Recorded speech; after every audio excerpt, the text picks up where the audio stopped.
श्री शिवाय नमस्तुभ्यम। हर हर महादेव। जय भोलेनाथ। स्वागत है आप सभी का आपके अपने चैनल ज्ञानार्थ में। प्रिय भक्तगणों, आज की इस कथा में आप सुनेंगे आषाढ़ मास में सोमवार की पावन व्रत कथा, जिसके श्रवण मात्र से साधक को प्राप्त होता है भगवान भोलेनाथ की कृपा से अखंड सौभाग्य, तेजस्वी पुत्र और अटल संपत्ति का वरदान।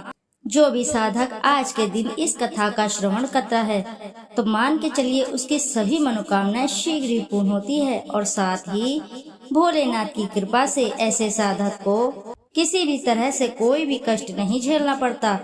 समस्त कार्यों में मिलती है अपार सफलता, जिसके श्रवण मात्र से भोलेनाथ की कृपा से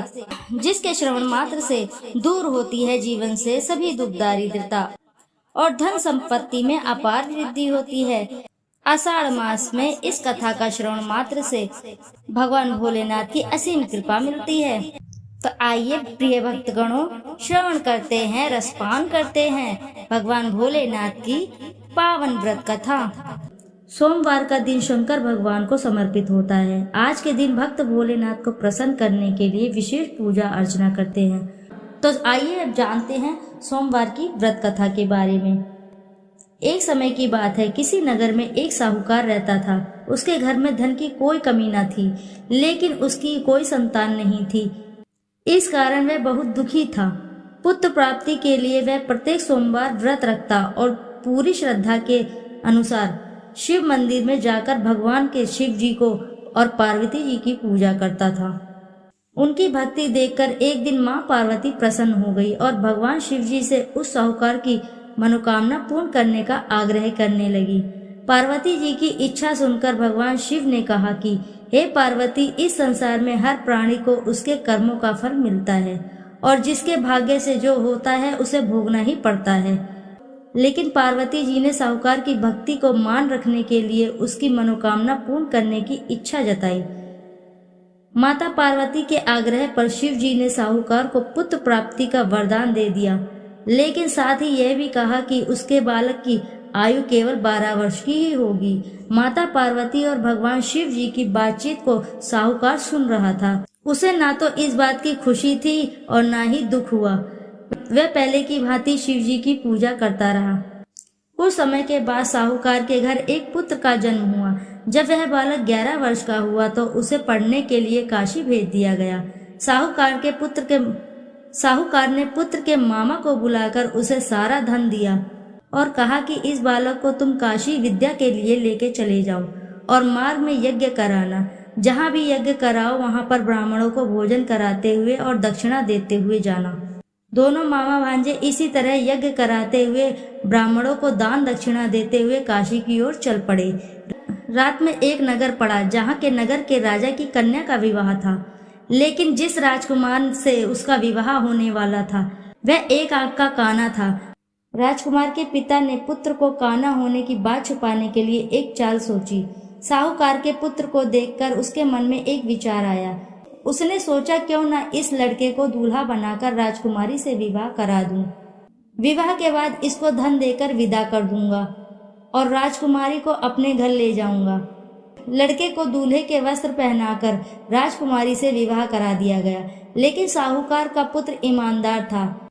उसे यह बात न्याय संगत नहीं लगी। उसने अवसर पाकर राजकुमारी की चुन्नी के पल्ले पर लिख दिया कि तुम्हारा विवाह मेरे साथ हुआ है, लेकिन जिस राजकुमार के संग तुम्हें भेजा जाएगा वह एक आंख से काना है। मैं तो काशी पढ़ने जा रहा हूँ। जब राजकुमार ने चुन्नी पर लिखी बात पढ़ी तो उसने अपने माता पिता को यह बात बताई। राजा ने अपनी पुत्री को विदा नहीं किया, जिससे बारात वापस लौटकर चली गई। दूसरी ओर साहूकार लड़का और उसका मामा काशी पहुंचे और वहां जाकर उन्होंने यज्ञ किया। जिस दिन लड़के की आयु 12 साल की हो गई उसी दिन यज्ञ रखा गया। लड़के ने अपने मामा से कहा कि मेरी तबीयत कुछ ठीक नहीं लग रही है। मामा ने कहा कि तुम अंदर जाकर सो जाओ। शिव जी के वरदान अनुसार कुछ ही देर में उस बालक के प्राण निकल गए। मृत भांजे को देख उसके मामा ने विलाप शुरू किया। संयोगवश उसी समय शिव जी और माता पार्वती उधर से जा रहे थे। पार्वती ने भगवान से कहा, स्वामी, मुझे इसके रोने का स्वर कुछ सहन नहीं हो रहा है। आप इस व्यक्ति के कष्ट को अवश्य ही दूर करें। जब शिवजी मृत बालक के समीप गए तो वह बोले कि यह तो उसी साहूकार का पुत्र है जिसे मैंने 12 वर्ष की आयु का वरदान दिया था। अब इसकी आयु पूर्ण हो चुकी है। लेकिन मातृ भाव से विभोर माता पार्वती ने कहा कि हे महादेव, आप इस बालक को और आयु देने की कृपा करें, अन्यथा इसके वियोग में इसके माता पिता भी तड़प तड़प कर मर जाएंगे।